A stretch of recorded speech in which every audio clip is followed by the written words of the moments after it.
Hey everyone, my Dibyendu Moni and you are watching ইথোডেকশন YouTube channel. সবাই diploma in ইঞ্জিনিয়ারিংয়ে যারা ভর্তি হয়েছে তাদের ফার্স্ট সেমিস্টারের ক্লাসেস কিন্তু শুরু হলো। ফার্স্ট সেমিস্টারের ক্লাসেস শুরু হওয়ার পর অনেক স্টুডেন্টের কাছ থেকে ফিডব্যাক আসছে, দাদা কঠিন লাগছে। কারণ ডিপ্লোমা ইন ইঞ্জিনিয়ারিংয়ে ফার্স্ট সেমিস্টারের ক্ষেত্রে ম্যাথামেটিক্স, ফিজিক্স, কেমিস্ট্রি এই তিনটে হচ্ছে main subject. Communication skills in English আরও একটা সাবজেক্ট আছে, এটাকেও কিন্তু একটু গুরুত্ব দেবে।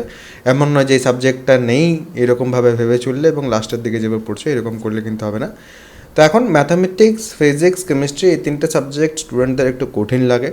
অনেক স্টুডেন্ট ক্লাস 10th পর ডাইরেক্টলি ডিপ্লোমার ক্ষেত্রে যায়, আবার অনেকে 11-12 আর্টস পড়ার পর ডিপ্লোমার ক্ষেত্রে যায়, অনেকে 11-12 সায়েন্স পড়ার পরেও ডিপ্লোমাতে যায়, কমার্সেরও স্টুডেন্ট আছে। এবারে যারা ওই আর্টস, কমার্স বা 10th পর যাচ্ছে ডিপ্লোমার ক্ষেত্রে, তাদের ক্ষেত্রে যে সমস্যা হয় তাদের মনে হয় যে এত বড় সিলেবাস, তারপর যেহেতু ম্যাথ, ফিজিক্যাল সায়েন্স মানে ফিজিক্স অ্যান্ড কেমিস্ট্রির যেহেতু বেসটা একটু উইক থাকে অনেকের, সেই ক্ষেত্রে অনেক স্টুডেন্টের বিভিন্ন ধরনের ইস্যুস হয়।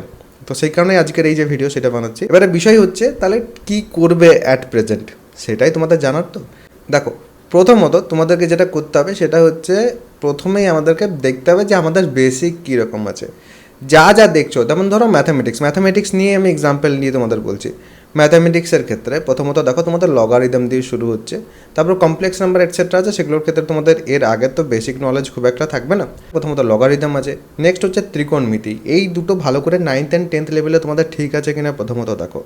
সিমিলারলি যখনই যে জায়গাতে আটকাবে তখন একটু পেছনে ফিরে বেসিক্স যেগুলো আছে সেগুলো কিন্তু একটু চেক করবে। আমি সেই কারণে কী করেছিলাম, আমার ব্যাচের ক্ষেত্রে আমি আগে থেকেই ক্লাসেস এটসেট্রা শুরু করেছিলাম বেসিক্সের ক্ষেত্রে। তখন আমি বলেছিলাম যে আমি কিন্তু সিলেবাসে এখন হাত দিচ্ছি না, আমি কিন্তু বেসিক কনসেপ্ট যেগুলো আছে সেগুলো কিন্তু ক্লিয়ার করবো স্টুডেন্টদের। তো সেটার বেনিফিট পাবো এখন। প্রত্যেকটা টপিকের ক্ষেত্রেই দেখবে সহজ কোশ্চেন্স আছে, কিছু মিডিয়াম লেভেলের কোশ্চেন্স আছে, কিছু দেখবে হার্ড লেভেলের কোশ্চেন্স আছে ম্যাথামেটিক্সের ক্ষেত্রে। তো ইজি লেভেলের যেগুলো সেগুলোতেই অনেকে কিন্তু আটকে যাবে যদি বেসিক ক্লিয়ার না থাকে, তারপর মিডিয়াম, তারপরে হার্ড। আমি অলওয়েজ বলি স্টুডেন্টদের যে যদি মিডিয়াম লেভেল অবধি নিজে থেকে করতে পারছো ইজিলি নিজে বসে, তাহলে সেই ক্ষেত্রে সেই চ্যাপ্টারটা তোমার মোটামুটি ঠিক আছে, তারপর তুমি হার্ডের দিকে যেতে পারবে। ঠিক আছে, তো চেষ্টা করো বেসিকটাকে সাথে নিয়ে চলার প্রত্যেকটা চ্যাপ্টারের ক্ষেত্রে। তার জন্য আমি কী চেষ্টা করি, আমি 9th-10th লেভেলের যে জায়গা থেকে তোমরা ছেড়েছিলে সেই জিনিসগুলো সেইখান থেকে তুলে ধরার চেষ্টা করি, যাতে তোমাদের একটু সুবিধা হয়। এবং সেটা করলে পরে স্টুডেন্টদের অ্যাকচুয়ালি সুবিধা হয়। ক্লাসেস এটসেট্রা তো হোপফুলি কলেজের ক্ষেত্রেও তোমরা সেম জিনিসটাই পাবে। অনেকে জিজ্ঞেস করে দাদা আমাকে কি এক্সট্রা টিউশন নিতেই হবে? দেখো, কমপ্লিটলি ডিপেন্ডস অন ইউ। তোমার যদি মনে হচ্ছে কলেজে যেটা পড়াচ্ছে সেটা তুমি স্যাটিসফাইড, তোমার এক্সট্রা কোনো কিছু দরকার নেই, তাহলে সেক্ষেত্রে কোনো জায়গায় কোনো এক্সট্রা ক্লাসেস এটসেট্রা নেওয়ার দরকার নেই। আরও একটা জিনিস যেটা ভুল করে স্টুডেন্টরা, সেটা হচ্ছে যেই লেভেল পড়তে চলে যায়। ঠিক আছে, যেই লেভেলের যে সিলেবাস, যেই লেভেলের যে সময়, তার সাথে তোমাদের মিল নেই। তোমাদের সিলেবাসের ডিমান্ড আলাদা, জেইর ক্ষেত্রে আলাদা। তো সেই লেভেলে পড়তে যাওয়ার কোনো মানে হয় না। হ্যাঁ, যদি তোমার মনে হয় যে না আমার এই সাবজেক্টটা নিয়ে জানার আছে, তাহলে সেক্ষেত্রে অবশ্যই তুমি প্র্যাকটিস করতে পারো। বাট তোমাদের ডিপ্লোমা লেভেলে যেটুকু দরকার সেটা যদি করো, সেটাই আমার মনে হয় সবথেকে ভালো হবে।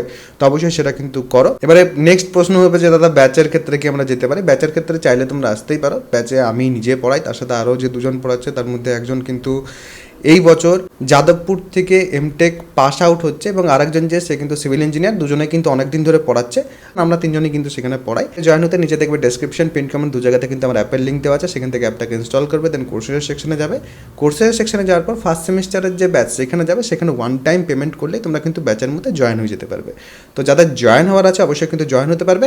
সেখানে কন্টেন্টের সেকশনে গেলে ডেমো ক্লাসেস এটসেট্রা সেগুলো কিন্তু তোমরা পেয়ে যাবে। তো ডেমো ক্লাসেস যদি কারো চেক করা থাকে, ডেমো ক্লাসেস এটসেট্রা চেক করে নিতে পারো যে কীভাবে পড়ানো হচ্ছে কিনা। যদি মনে হয় যে জয়েন করা দরকার, তাহলে সেক্ষেত্রে জয়েন করতে পারবে। বাট আসল বিষয় হচ্ছে আমরা সেখানে যে জিনিসটা করছি তোমরা কিন্তু নিজে থেকে চাইলেও সেটা করতে পারো। যদি তোমাদের মনে হয় যে তোমরা পারবে করতে, তাহলে সেক্ষেত্রে অবশ্যই তোমরা নিজেরাও কিন্তু ট্রাই করে দেখতে পারো। বেসিক আগে কিন্তু ক্লিয়ার করতে হবে, তারপর কিন্তু অ্যাডভান্স টপিকে যাও।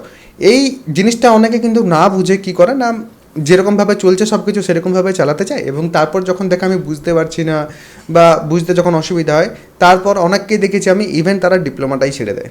তো এই জিনিসগুলো করলে কিন্তু হবে না, বেসিকের উপর কিন্তু ধ্যান দাও।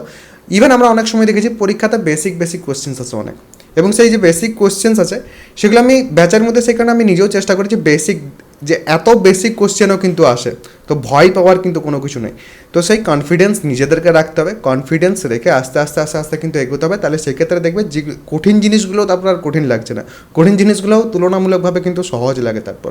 তো মোটিভেশন নিয়ে ভালোভাবে কিন্তু এগোও, কঠিন কিন্তু একটু আদর তো লাগবেই অবশ্যই, ইঞ্জিনিয়ারিংয়ে এসছো, ডিপ্লোমা ইন ইঞ্জিনিয়ারিং হলেই বা কঠিন একটু লাগবেই, বাট সেই কঠিন জিনিসটাকেও কিন্তু ওভারকাম করা যায়। ঠিক আছে, তো হোপফুলি একটু আধটু তোমাদের বোঝাতে পারলাম যাদের এই ধরনের সমস্যা ছিল বিভিন্ন তাদের জন্য। আর যদি এরপরেও কোনো রকম কোনো প্রশ্ন থাকে কমেন্ট সেকশনে জানাতে পারো। আর সবাই ভালো থাকবে, সুস্থ থাকবে এবং আমার সাথে থাকবে।